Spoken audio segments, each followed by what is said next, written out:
Hey, hi, my CMA, CA, CS foundation students. So CMA अपने foundation की हम law कर रहे थे। आज हम स्टार्ट करने जा रहे हैं position of a minor agreement. इससे पहले के जो वीडियोस हैं इंडियन कॉन्ट्रैक्ट 1872 के, वो सारे मेरी प्लेलिस्ट में हैं, आप देख सकते हैं। ठीक है ना। चलिए आज हम स्टार्ट करते हैं अपना पोजीशन ऑफ माइनर एग्रीमेंट। दोस्तों क्या होता है ना कि स्टार्टिंग से ही गाइस मैंने बोला हुआ है कि क्या नाम है इसका, जो आपका माइनर है वो कॉन्ट्रैक्ट नहीं कर सकता। माइनर कोई भी कॉन्ट्रैक्ट नहीं कर सकता।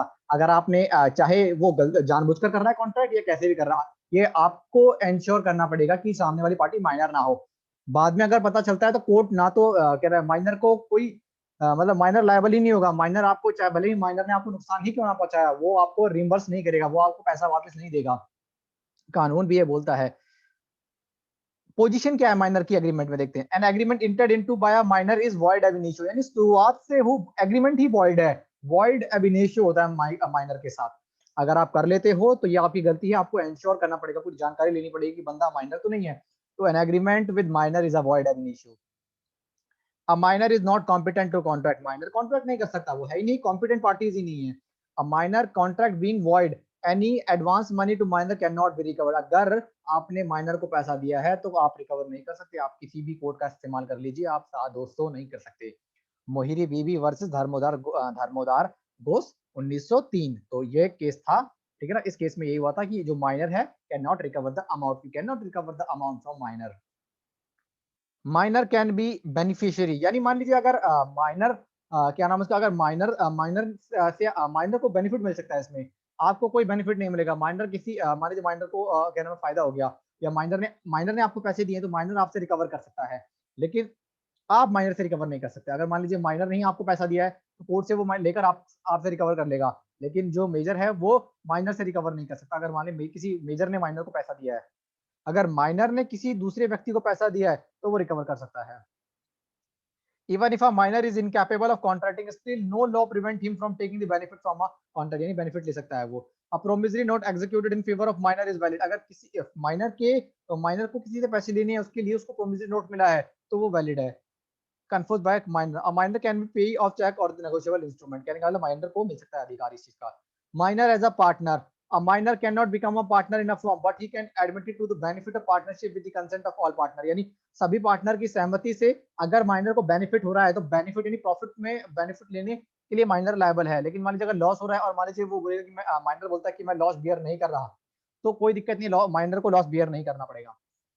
Minor can always plead his minority, minor किसी भी समय कॉन्ट्रैक्ट छोड़ सकता है और बोल सकता है कि मैं माइनर हूं, कोई उसका कुछ नहीं कर सकता। तो minor can always plead his minority. If a minor by fraudulently representing his age enter into a contract, still minor can, मान लीजिए माइनर ने फ्रॉड किया, फ्रॉड करके कॉन्ट्रैक्ट में आ गया, उसने ये दिखा दिया कि मैं 18 साल मैं 17 साल का ना होकर मैं 20 साल का हूं, और बाद में पता चलता है कि वो माइनर है, कभी भी बता सकता है वो माइनर लायबल नहीं है। दोस्तों minor can always plead his minority, यानी माइनर कभी भी कॉन्ट्रैक्ट से हट सकता है। अगर उसको लगता है कि उसको नुकसान हो रहा है तो माइनर कॉन्ट्रैक्ट हट सकता है। दोस्तों कोई कुछ नहीं बोल सकता, कोर्ट ने भी यही बोला हुआ है कि कोई कुछ नहीं बोल सकता। मान लीजिए ए माइनर था, उसने झूठ बोलकर मान लीजिए क्या नाम है 2000 रुपये उधार ले लिए बी से, तो मान लीजिए और बाद में मना कर दिया देने के लिए, तो बी कोर्ट गया, कोर्ट ने मना कर दिया साहब। कोर्ट ने बोला बी को कि आपको पैसे उधार देने से पहले पता करना चाहिए था सब जगह से कि क्या ए माइनर है या मेजर है। अगर मेजर है तो हम आपको दिलवा देंगे पैसा, लेकिन माइनर है तो कुछ नहीं कर सकते हम, नहीं मिलेगा आपको पैसा, सीधा कोर्ट ने ये बोला, ये होता यही है। आइए केस देखते हैं हम, खान गुल वर्सेस लखा Singh. Lahore high court held that, अच्छा एक और चीज है, क्या होता है कि मान लीजिए अगर अगर कोर्ट में कोशिश कर सकता है कि क्या नाम है कि अगर माइनर को नुकसान ना हो, लेकिन अगर माइनर के पास पैसा है, उसकी प्रॉपर्टी है, तो माइनर क्या नाम है माइनर से लेकर उस बंदे को जितना संभव हो सके उसकी मदद की जाएगी। मतलब अगर मान लीजिए इसके फ्रॉड करके माइनर ने किया है और माइनर के पास बहुत ज्यादा प्रॉपर्टी है, तो कोर्ट क्या है कोशिश करेगा, लेकिन कोर्ट माइनर को परेशान नहीं करेगा। कोर्ट कोशिश करेगा कि थोड़ा सा पैसा लेकर उसको व्यक्ति को वापस दे दीजिए ताकि उसको उसको भी नुकसान ना हो। यही हम आप पढ़ रहे हैं। Lahore high court held that where a contract is set aside from status to ante, यानी मान लीजिए कि कैंसिल हो गया, should be restored and high court में direct the minor on equitable ground to restore the money, मतलब minor को guide करेगा बैंक की, अगर दे दो यार उस व्यक्ति को, तुम परेशान कर रहे हो, आपने झूठ भी बोला, आपने फ्रॉड भी किया, आपने धोखा भी किया, और आपके पास सब कुछ प्रॉपर्टी सब कुछ है, तो आप दे दीजिए। उसकी माइनर को परेशान नहीं करेंगे, उसकी प्रॉपर्टी अगर है तभी वापस होगा, नहीं तो नहीं होगा उसका। money or property to the other party. Thus, in such case, if money could be traced, the court would on equitable ground ask the minor for restitution, यानी माइनर से वो बोल सकता है, माइनर से वो बोल सकता है कि यार उसको ना थोड़ा बहुत जितना भी आपके पास हो सके संभव उसकी मदद कर दीजिए, आप नहीं इसको पैसा वापस कर दीजिए। Section 30 and 33 of special relief act 1963 provide that in case of a fraudulent यानी fraudulent misrepresentation of age by minor, अगर माइनर फ्रॉड कर कर अपनी एज बढ़ाकर दिखाता है और कॉन्ट्रैक्ट करता है तो कोशिश करेगा कोर्ट की जितना हो सके माइनर को तंग नहीं करेगा। अगर माइनर के पास नहीं है कुछ भी तो कुछ नहीं मिलेगा उसको, अगर माइनर के पास पैसा है तो कोशिश करेगा कि उसकी प्रॉपर्टी में से उस व्यक्ति को रेटिफिकेशन कर दे, यानी उसको उसकी क्षतिपूर्ति कर दे, उसको भुगतान उसकी भुगतान कर दे। Ratification on attaining majority is not allowed, मान लीजिए कहने का मतलब ये है कि अगर वो बाद में जाके मेजर हो जाता है, अभी 16 साल का है और बाद में जाकर मान लीजिए 18-20 साल का हो जाता है, तो जो पुराने कॉन्ट्रैक्ट है ना वो पुराने ही रहेंगे, वो मान के चलेंगे कि माइनर था तब वही है। अगर वो 18 आने के बाद कोई नया कॉन्ट्रैक्ट करता है तब तो एज ए मेजर काउंट होगा वो। तो ये हम पढ़ना है हमें। A minor cannot ratify the agreement on attaining the age of majority as the original agreement is void ab initio and therefore validity cannot be given to a later on, है ना। अगर वो मेजर होने के बाद नया कोई contract बनाता है तब तो नॉर्मल कॉन्ट्रैक्ट होगा, लेकिन वो माइनर था और उसके बाद कोई टर्म्स एंड कंडीशन चेंज करो या कुछ भी करो वो वैलिड नहीं रहेगा, वो ऐसा माना जाएगा कि जब वो माइनर था तब के वो कॉन्ट्रैक्ट है। A minor makes a promissory note in favor of B on the attaining majority. He makes a fresh promissory note in lieu of old one. Neither of the original nor the promissory note is valid. A ने B से कहा कि promissory note जो उसने issue किया था minor के case में, कहा कि अब तो मैं मेजर हो गया, एक नया promissory note इशू कर रहा हूँ वो पुराने वाले के बदले में, एक नया कॉन्ट्रैक्ट करो और एक नया बनेगा, कोई पुराने वाले को आप दोबारा से नया बना दोगे वो अलाउड नहीं है। Contract by minor guardian, minor का अगर कोई गार्जियन अपॉइंट किया गया है तो वो कॉन्ट्रैक्ट कर सकता है, वो भी वहां तक कर सकता है जितने की जिम्मेदारी यानी जितने के लिए वो लायबल है ना, जितने के लिए उसको अथॉरिटी सौंपी गई है उतने तक के लिए। A contract may be entered into on behalf of minor by guardian or manager of his estate. In such a case, contract can be enforced by against him minor provided the contract is within the scope of authority, यानी जितनी उसको authority है वहीं तक के contract कर सकता है वो। Is the benefit for the minor, यानी जितनी अथॉरिटी दी गई है उसी अथॉरिटी तक की कॉन्ट्रैक्ट जो है वो कर सकता है, और वो भी बेनिफिट के लिए माइनर के लिए। अगर माइनर को नुकसान दे रहा है कोई भी समझदार व्यक्ति आराम से देख सकता है कि हाँ भाई इस कॉन्ट्रैक्ट को करने से नुकसान होगा उस माइनर को, तो वो कॉन्ट्रैक्ट वैलिड नहीं होगा। यानी जितनी अथॉरिटी है गार्जियन की उस अपनी अथॉरिटी के अंडर रहकर अगर कोई कॉन्ट्रैक्ट करता है और वो कॉन्ट्रैक्ट माइनर के फायदे के लिए होता है वो कॉन्ट्रैक्ट, तो दोस्तों वो कॉन्ट्रैक्ट कर सकता है गार्जियन माइनर के बिहाफ पर। दो चीजें होनी चाहिए, एक तो आप उसकी जितनी अथॉरिटी उस अथॉरिटी के अंडर ही रहकर वो कॉन्ट्रैक्ट करेगा, और दूसरा मेरे दोस्तों माइनर के बेनिफिट के लिए होना चाहिए।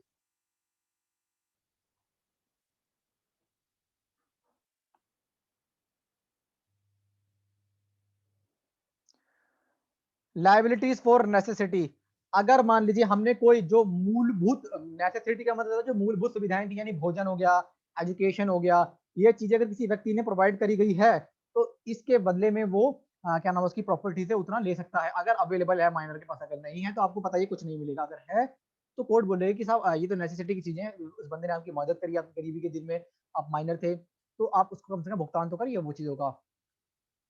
No personal liability of minor, but minor property is liable.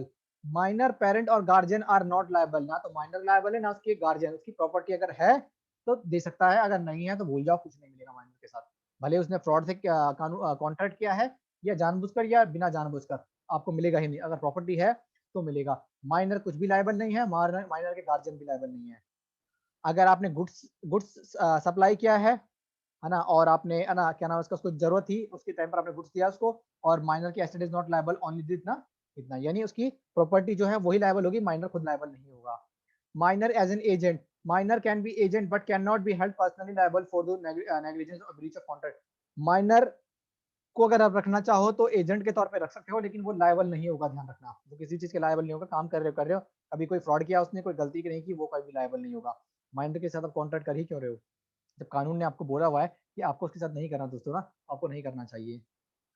Minor as an insolvent, अब minor can not be adjudicating as insolvent, यानी आप माइनर को घोषित नहीं कर सकते कि वो क्या नाम है उसका इंसॉल्वेंट है, क्योंकि वो इंसॉल्वेंट पहले से ही मान लीजिए आप, ऐसे तो नहीं है, मान ली कॉन्ट्रैक्ट ही नहीं कर सकता क्या नाम है उसका, तो आप उसको क्या एडजुडिकेटिंग दिखाओगे। और minor as a share holder, minor as a share holder, तो एक नंबर में क्वेश्चन आ जाता है, minor can be share holder if shares are fully paid up, if shares are fully paid up an article of association does not prohibit, अगर किसी company का article of association minor को नहीं रोकता तो minor fully paid up shares के case में आ सकता है। क्या पढ़ा है दोस्तों, एक बार हम देख लेते हैं।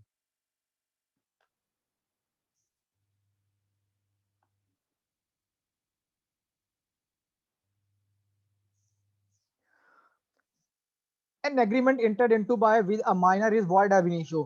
एक एग्रीमेंट एक माइनर के साथ किया गया एग्रीमेंट शुरू से ही वॉइड होता है, वॉइड ab initio होता है, कोई वैलिड नहीं होता।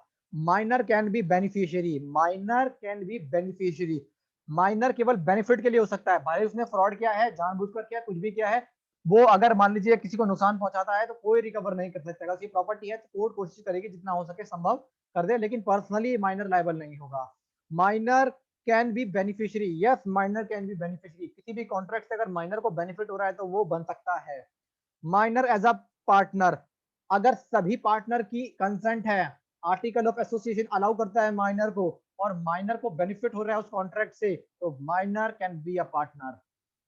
Minor can always plead as minority, minor हमेशा बोल सकता है कि मैं माइनर हूं, मैं माइनर हूं, मैं माइनर हूं, हमेशा अपनी माइनॉरिटी को साबित कर सकता है।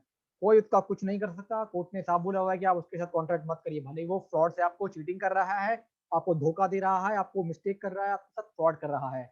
माइनर के साथ कॉन्ट्रैक्ट नहीं करना, करते हो तो दिक्कत आपको है। Minor can always plead his minority. मान लीजिए माइनर मेजर होने के बाद पुराने कॉन्ट्रैक्ट को दोबारा से रिन्यू करते हैं तो अलाउड नहीं है। नया मेजर बनने पर एक नया कॉन्ट्रैक्ट करिए। और contract by minor guardian, minor guardian कर सकते हैं जितनी उनकी अथॉरिटी है, और दो कंडीशन होनी चाहिए, माइनर अपनी अथॉरिटी में, माइनर के जो गार्जियन है अपनी अथॉरिटी में रहकर कॉन्ट्रैक्ट कर सकते हैं, और दूसरा पॉइंट उस कॉन्ट्रैक्ट से केवल और केवल बेनिफिट होना चाहिए। मान लीजिए बाद में जाके नुकसान हो जाए उस कॉन्ट्रैक्ट को करने से तो कोई फर्क नहीं पड़ता, लेकिन जब स्टार्टिंग में जब कॉन्ट्रैक्ट कर रहे थे तो ऐसा कॉन्ट्रैक्ट को कोई भी भला मानुस देखे तो बता सकते हैं यहाँ पे इससे फायदा हो सकता है। लाइबिलिटी फॉर नेसेसिटी, अगर किसी व्यक्ति ने मान लीजिए भोजन हो गया, एजुकेशन होगी, ये नेसेसिटी की जो चीजें हैं ये माइनर को दी गई हैं दोस्तों, तो उस केस में दोस्तों क्या होगा, उस केस में अगर उसके पास प्रॉपर्टी है तो माइनर की प्रॉपर्टी से उसको दिया जा सकता है जिसमें उसको नेसेसरी चीजें प्रोवाइड करी गई हैं। माइनर एज एन इंसॉल्वेंट, तो माइनर कॉन्ट्रैक्ट करने के लायक ही नहीं है, माइनर कॉन्ट्रैक्ट करने की योग्यता ही नहीं रखता, एबिलिटी नहीं है उसकी, तो उसको कोर्ट इंसॉल्वेंट कभी घोषित नहीं कर सकती है। वो पहले से ही कुछ कॉन्ट्रैक्ट करने के लायक ही नहीं तो इंसॉल्वेंट कैसे घोषित करेगी।